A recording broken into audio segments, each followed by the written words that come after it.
Quando a gente vem para o culto, às vezes a gente vem revestido da palavra de denúncia e não traz a capa da restituição. Quem se aventura a pregar a palavra de Deus precisa ser ousado para denunciar, mas tem que ser misericordioso para trazer a restituição também.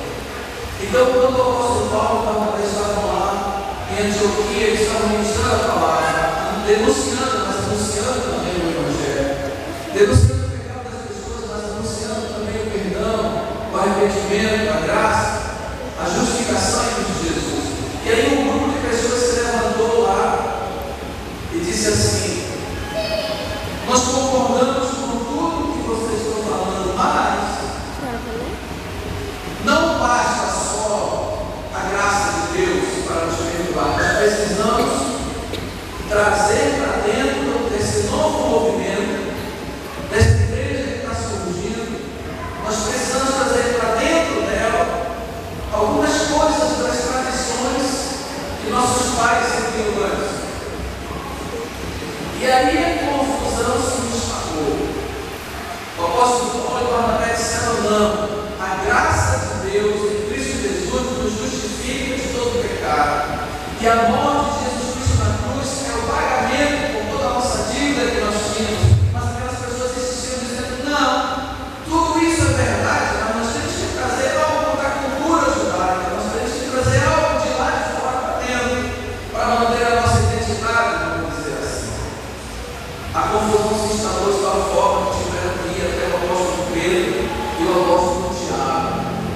E quando chegaram até o apóstolo Pedro, Tiago foi lá, Paulo, Barnabé, os outros da confusão se apresentaram perante Pedro, perante Tiago. Gente, Pedro ali dá uma aula de administração de liderança. Meditar no capítulo 15 do livro de Atos, no momento em que todos os grupos fortes se levantam para trazer até um líder, para o líder dar uma palavra, o apóstolo Pedro toma, no meio daquela confusão toda, ele diz assim: olha, Paulo e Barnabé estão certos, mas antes de dizer isso, ele diz assim: vocês sabem que Deus me comissionou para pregar o Evangelho aos gentios, tanto que a primeira pessoa que recebeu uma visão sobre o desejo de Deus de salvar os gentios foi o apóstolo Pedro. Você sabe dessa história? Ele estava adormecido, ele teve uma visão onde ele viu uma som enorme caindo por muitos animais, e tudo aquilo deveria servir como alimento para ele, mas entre esses animais estavam alguns animais considerados impuros para os judeus. Mas ele entendeu a visão que ele estava tendo, que Deus estava dizendo: Pedro, a mensagem, a boa nova de salvação não é apenas para os judeus, mas para todos os outros povos, que eram chamados genericamente de gentios, fosse grego, fosse romano, fosse bárbaro, fosse sírio, o que fosse, de qualquer lugar, era chamado de gentio. Então, a ministração do Evangelho não é apenas para os judeus, mas para todos os outros povos. O apóstolo Pedro entendeu isso, defendeu isso, chegou o momento de ele ser firme com aquilo. E ele foi firme mesmo, e ele deu a razão para o apóstolo Paulo e para Barnabé. E aí, os anciãos se levantaram junto com ele e mandaram dizer para aqueles irmãos que estavam lá em Antioquia uma frase que eu acredito que eles nunca esqueceriam na vida deles. No livro de Atos, no capítulo 15, e no versículo 22, diz assim: então pareceu bem aos apóstolos e aos anciãos por toda a igreja escolher homens dentre eles e enviá-los a Antioquia com Paulo e Barnabé, a saber, Judas, chamado Barsabás, e Silas, homens influentes entre os irmãos. E por intermédio deles escreveram o seguinte: os apóstolos e os anciãos, irmãos, aos irmãos dentre os gentios de Antioquia, na Síria e na Sicília, saúde. Por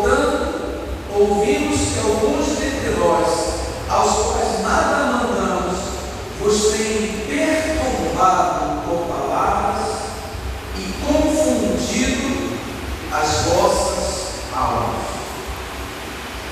Interessante isso. A perturbação e a confusão. A perturbação e a confusão. Não existe mais nenhum outro texto na Bíblia onde se fala especificamente sobre confusão da alma, especificamente assim, literalmente, de cara, confusão da alma ou perturbação da alma. Tem outros dois momentos quando fala sobre perturbação no espírito. Um desses momentos é quando Moisés vai até o Egito para o povo sair dali para adorar a Deus. Mas Faraó insistia veementemente para que eles não saíssem e ameaçou todos eles. Aí eles vão até Moisés e dizem assim: olha, as tuas palavras têm trazido perturbação para o nosso espírito. Esse é um momento.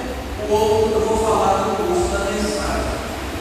Mas nesse instante o apóstolo Pedro declara: olha, a alma de vocês está confusa, está perturbada. Sabe como é que age uma alma confusa? Sabe como é que você faz para reconhecer que a alma de alguém está confusa? Se a alma do seu filho está confusa, se a sua alma está confusa, a gente percebe que uma alma confusa, ela perde o senso de avaliação entre certo e errado. Eu tenho certeza que um jovem que sai da sua casa para ir lá para a porteirinha ou ir pegar para trás numa boca de fumo para comprar droga para ele, ele está confuso na alma. Porque ele não tem a compreensão, o discernimento mais entre certo e errado. Tem um rapaz aqui na igreja que ele estava confuso na alma dele durante um tempo.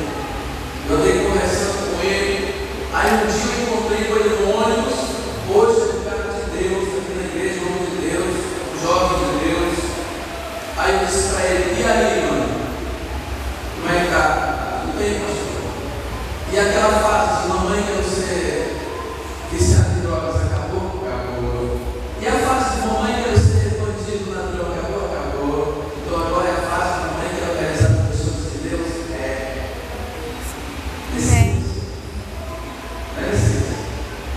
Acabou a confusão de alma. Mas o Messias, quando estava confuso na alma dele, agiu da mesma maneira quando você age. Quando você está confuso na sua alma, você perde a compreensão entre certo e errado. Uma segunda característica de alguém cuja alma está confusa é porque uma alma confusa se comporta de modo surpreendentemente inconsequente. É surpreendente, é uma surpresa. A gente fica surpreso de como de repente aquela pessoa pode fazer algo tão inconsequente. Então, de repente, a gente diz assim: poxa, eu não esperava, eu não imaginava, eu nunca poderia pensar, mas é porque a gente não tinha identificado a confusão de alma que estava acontecendo ali. Porque uma pessoa cuja alma está confusa, ela é surpreendentemente inconsequente. Ela fala e ela faz coisas que a gente se surpreende e diz: como foi que isso aconteceu? Eu não esperava que fosse agir dessa maneira. Mas porque a alma confusa. Também uma alma confusa, ela faz uma das coisas mais estranhas. Uma alma confusa é capaz de deitar nas águas de um rio e dizer: esta é a minha cama. O que eu quero dizer com isso? Que uma alma confusa, ela usa argumentos para justificar as ações que ela está tomando. Só a alma confusa ela consegue entender, consegue avaliar como sendo um bom argumento. Quando a gente está considerando uma alma confusa, aquela alma confusa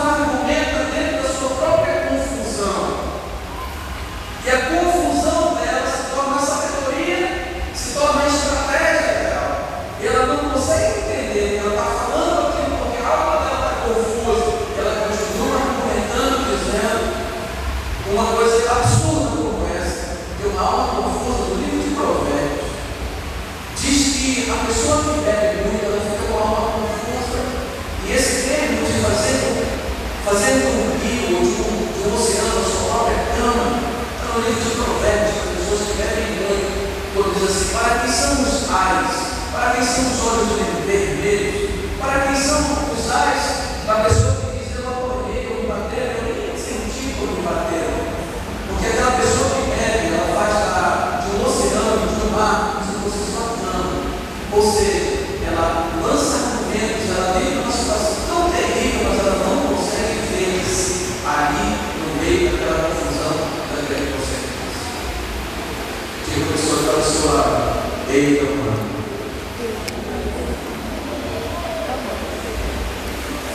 A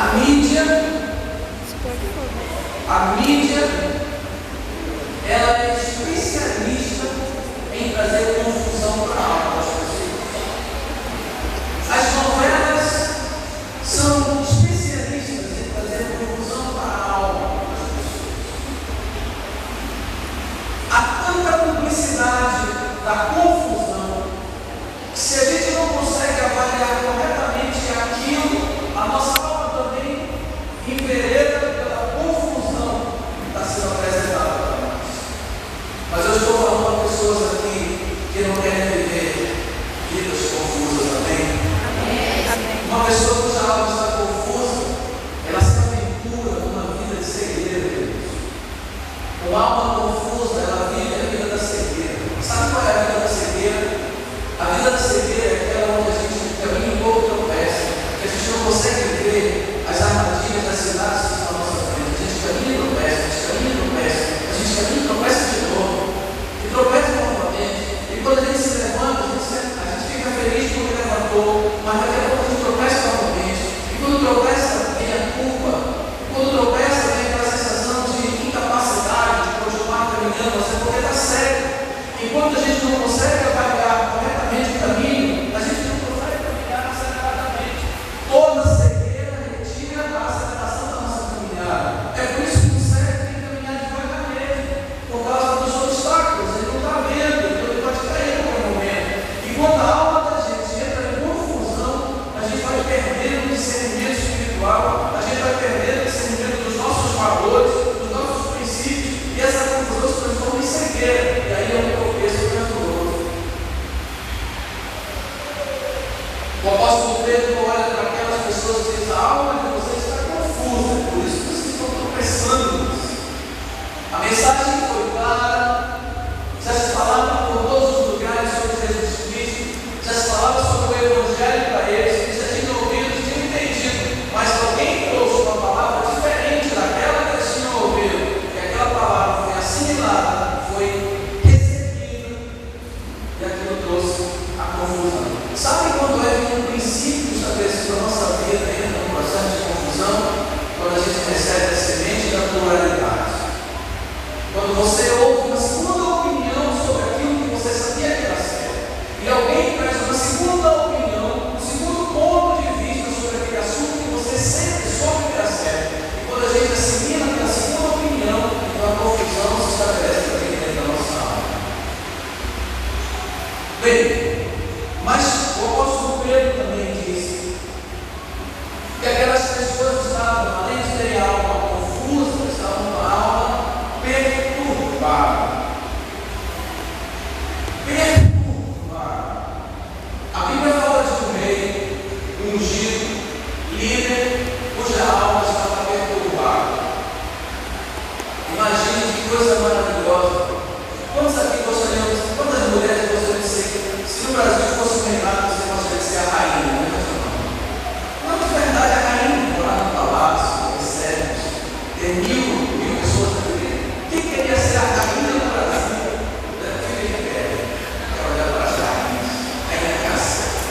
Fica de pé as rainhas. O resto eu queria, só de ler pulando lá também. Agora eu estou mais súditas, fica sentadas, aí pode sentar também. Quantos aqui gostariam de ser o rei do Brasil? O rei. Sou eu.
monte de sapatos. É bom ser além de rei, ele era um líder. Esse cara, Saul, ele tinha uma liderança tão firme, tão forte, as pessoas segregavam ele por causa da liderança dele. Tinha 12 tribos, todas separadas praticamente. E aí esse camarada se levanta da tribo dele e ele vai com todas as outras tribos e une todas elas num único governo. Transformou aquelas tribos, 12 tribos numa nação. Ele era um líder. Saul era um líder, e era um líder guerreiro. Ele não era um líder de gabinete, não. Ele era um líder de ficar na poltrona, sentado, escrevendo e dando ordem para os outros.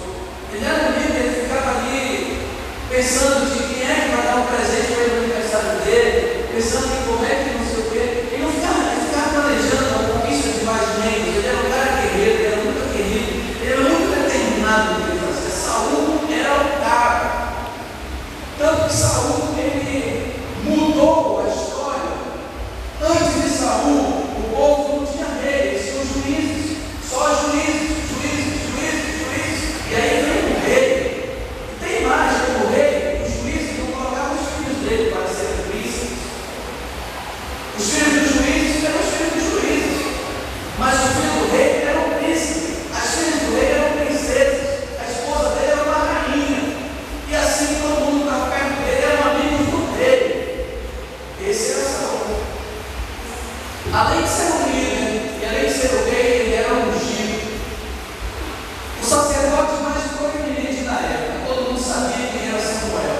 Samuel era conhecido por duas coisas, pelo menos. Samuel era conhecido como o primeiro menino que ouviu claramente a voz de Deus.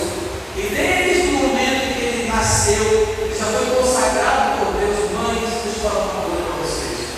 Faça aquilo que Ana fez quando o filho dela nasceu.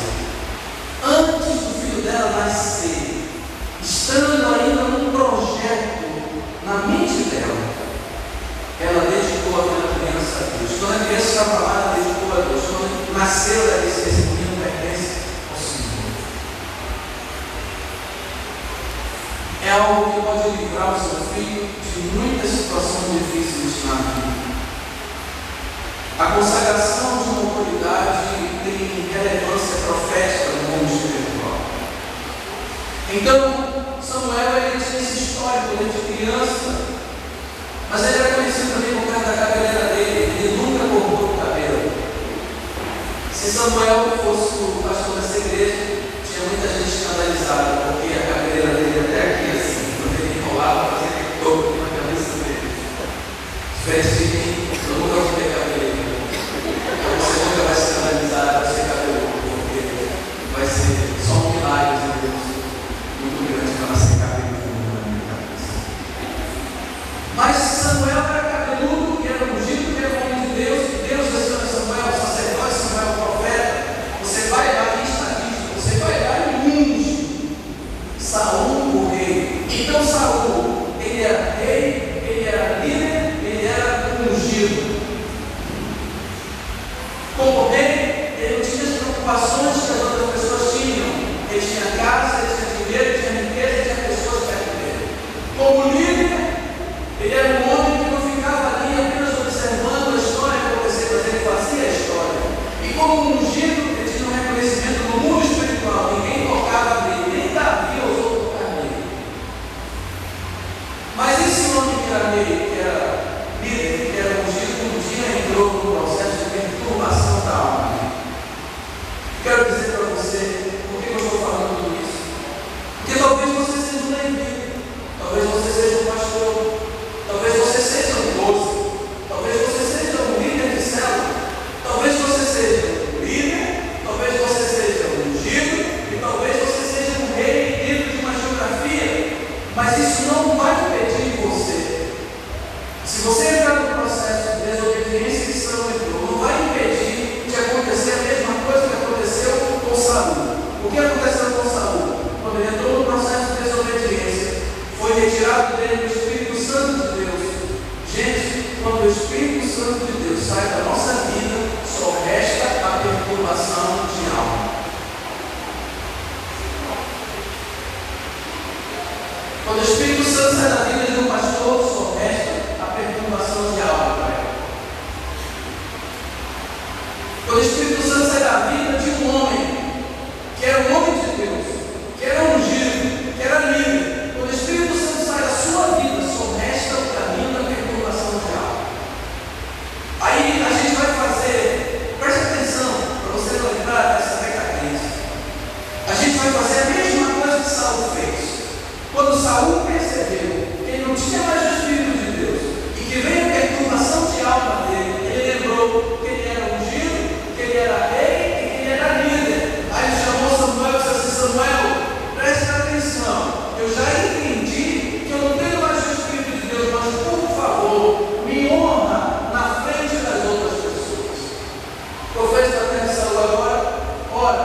tem gente que continua andando como rebanho e já deixou de ser ovelha há muito tempo.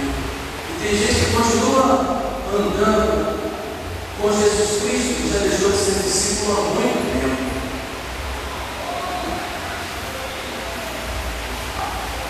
Porque ele estava perturbado na alma. Ele ficou perturbado. A Bíblia diz em 1 Samuel capítulo 16, versículo 14: ora, o Espírito do Senhor retirou-se de Saul e o atormentava o espírito maligno da parte do Senhor. Então os criados de Saul lhe disseram: eis que agora o espírito maligno da parte de Deus te atormenta. Dize, pois, Senhor nosso, a teus servos que estão na tua presença, Saul, que busquem um homem que saiba tocar harpa, e quando o espírito maligno da parte do Senhor vier sobre ti, ele tocará com a sua mão, e tu te sentirás melhor. Aqui fala tocará, mas em outras versões fala tangedores. Então, eu já vi isso acontecer muitas vezes. A pessoa vem com inúmeras perturbações na alma dela. Ela entra pela porta da igreja, ela senta, ela ouve a palavra, ela ouve os cânticos, e ela diz para si mesma: poxa, eu fui lá na igreja, eu gostei tanto, eu me senti tão bem. É a mesma coisa de Saul, mas só vai se sentir bem naquele momento que a harpa foi tocada. Só vai se sentir bem naquele momento que a mensagem foi levada. Só vai se sentir bem no momento que está meio do culto. E quando passar algumas horas, a perturbação de alma volta novamente. Você está entendendo? Então, diga para a pessoa que está do seu lado assim: perturbação de alma. Perturbação de alma. Eu, hein?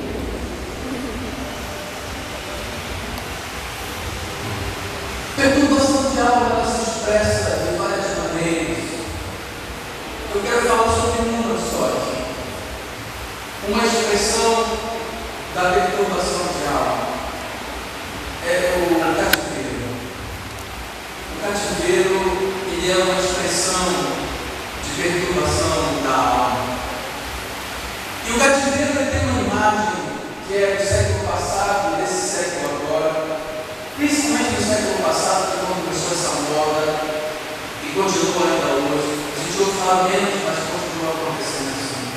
São os sequestros. Quando uma pessoa é sequestrada, existe uma diferença de rapto e sequestro. O rapto é quando você pega uma pessoa sem o uso do livre-arbítrio delas, não espontaneamente, você força essa pessoa a ir a qualquer outro lugar e mantém-a presa. Isso é rapto. O sequestro é um rapto com um pedido de resgate. Quando há um pedido de resgate, aí deixou de ser rapto para virar sequestro. Mas quando uma pessoa é sequestrada, ela é colocada dentro de um cativeiro. Ela precisa ficar dentro de um cativeiro.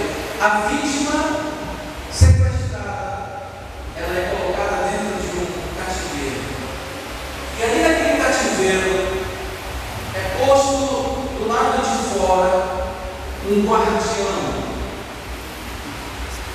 Então nós temos a vítima que foi sequestrada, temos o cativeiro onde ela fica ali aprisionada, e temos o guardião, cuja função desse guardião é assegurar que a pessoa que está no cativeiro nunca se sinta em condições de se libertar dela. Que ela nunca consiga desenvolver a ideia ou planejar algo que faça com que ela quebre aquela porta, ela quebre aquela fechadura, ela se liberte do guardião e entre no processo de fuga na direção da sua liberdade. Isso é o que o guardião tem que garantir. A função dele é exatamente essa: manter a pessoa no cativeiro.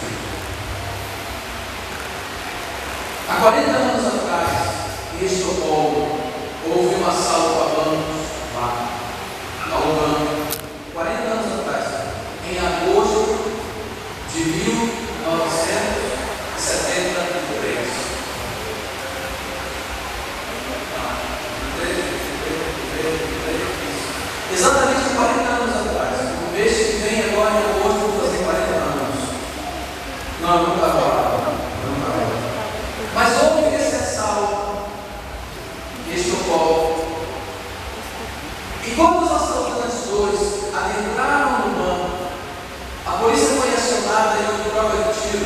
eles fecharam o campo e tiveram 4 reféns lá dentro. 4 reféns.